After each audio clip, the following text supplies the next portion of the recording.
Hi, welcome back to another Aspiring Medics YouTube video. Today we're going to be talking about some of the communication stations that can come up in MMI interviews, where you have to give instructions to another person. In this example, we're going to look at how to tell someone how to tie a shoelace. Make sure to like and subscribe if you're new here. How to tie shoelaces without using hand gestures or prompts. Okay, so today I'm gonna help explain how to tie a shoelace. Now, I remember when I was being taught how to tie a shoelace that I really struggled with it at the beginning. So we're gonna go slow, and if you have any questions, just let me know. We can stop at any point, we can repeat. We'll just go at your own pace. Okay. Okay, so what we're gonna do is we're gonna start with, if you pick up the left lace in your left hand and the right lace in your right hand. Good. Okay, so if you want to hold them a bit further up the string, so it makes it easier, yeah, perfect. Now, cross your left hand in front of your right hand, so it makes a cross shape. And move the right hand a little bit further to your left. Okay, maybe I've not explained that very well. If we go from the start again, if we want to go there. Yeah, so the aim is what we want to do is we want to make a cross shape so that we can then fold one of them underneath the other. Okay. So, do you understand what I mean by that? Yeah, I think so. Okay, so if we start again, if we hold them up high, and we cross the right hand in front of the left hand in front of the right hand again, yes, and then move that one, yes, okay. So if we want to pinch at that cross point with either of your hands, whichever one helps you the most. Yes, okay, perfect, well done.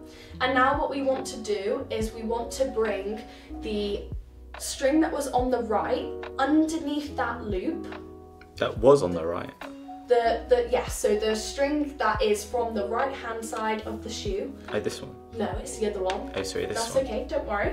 And then if we wrap that underneath where your fingers are, underneath the cross shape that we've just made. Oh, here? Yes, and then keep hold of the cross in the middle, but grab it with one hand, the string that we've just pulled underneath.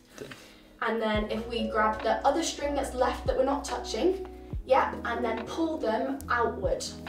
Perfect, there we go. That's the first bit done, so we've made the tie. So that's going to be nice and strong, and we can pull it as tight as we want or as loose as we want, whichever works most for you. Then what we're going to do is, we're going to make bunny ears of both of those laces in your hands. So you can picture like the bunny ears, you know, the big long ones that, you know, we always think of Easter bunny or whatever. So what we're going to do is we're going to make a bunny ear in each hand from each lace. So if we start with the left hand one, what you want to do is you want to grab that bit where you're holding it and move it back towards the cross and the knot that we just tied. Sure, where am I holding it? So the lace that's in your right hand, yep. Yes, if we want to aim it towards where the tie has just been made. Like that. Yeah, and we want to hold that nice and tight. A bit further towards the cross. Yeah, that's okay, towards the middle, don't worry, towards the actual place where you can see like the little knot is. Yeah, okay, perfect. And now grab that together. So take your thumb and put it tightly with the knot so the string is together. Does that make sense, or do you want to ask any questions? What am I bringing this towards? What string? So you're bringing that towards where the knot is in the middle, so we kind of make it as one together. Like... And yeah, pinch them together. Perfect. Yeah, sorry, okay. Pinch is the better word. Okay. And we're going to do the same again, but with the other lace that's not been tied yet, that's not been made into the ear yet. Yeah? Just as we did last time, and pinch it together. Yeah, well done. And now what we want to do is we want to hold the bunny ears up tight. So it's like they're tight straight up, like we would see in a bunny itself. So if we orientate the lace that's in your left hand, yeah. Sorry, and bring it so it's upwards, standing upwards, facing towards the sky. Oh, yeah, yeah, perfect, like towards okay. the sky. Okay, so is that okay? Feel comfortable now? Yeah. So what we're going to do is we're going to do a very similar cross shape to what we did at the beginning. So we're going to cross our left hand bunny ear in front of our right hand bunny ear together. So if we do it in front, So the left is in front, yes, and we're going to bring them together into, yeah, perfect. Okay, so what our aim is, what we want to do is we're going to wrap one of them a bit inside the other, you know, like the knot that we tied at the very beginning. Yeah, kinda. That's okay, so we'll go through it slowly. So what we want to do is wrap the left hand bunny ear in front and around of the right hand bunny ear. The other way, sorry, that's my fault. If we go underneath it rather than on top, and wrap it all the way around that one. If we pinch it together to help, yes, perfect. Yeah, and now what we want to do is, you see the bunny ear that's on the right hand side? This yes. one? Okay. What we want to do is we want to wrap it on top and underneath the cross that we made.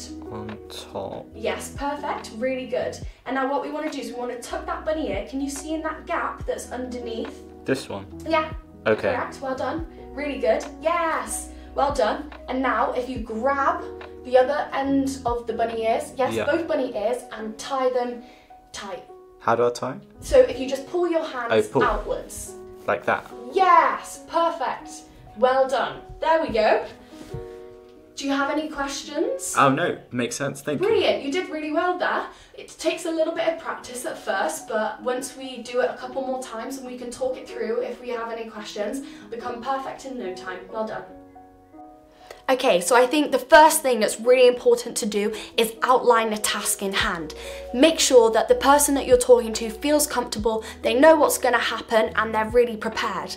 And you know, some of these situations that you're going to be describing are quite difficult, and you can let them know that and say, you know, this is quite a difficult task. And signpost and say that if you have any questions, don't be afraid to ask them, that we can stop and that we can repeat them. So making sure that the person that you're explaining to is feeling most comfortable and relaxed in the environment is really important. I think secondly, something that's really important to do is use really precise wording. So use things like first, secondly, and finally as signposts of where you are in the task. And for this example, which we're using as tying a shoelace, examples of whereabouts on the string that you want to hold. Is it close to the bottom? Is it close to the top? Is it in your left hand? Is it in your right hand? Maybe you could split it into sides. It's whatever feels most comfortable and what helps you explain, but being really precise is something that's important. And I think another thing is reassurance. Give them lots of positive words of encouragement. You know, if this is a difficult task, say, well done, you got over the hardest bit now, or well done, that was really good. And also again, reminding them that it's okay if we make a mistake, we can go back to it. It's all just about being positive and encouraging.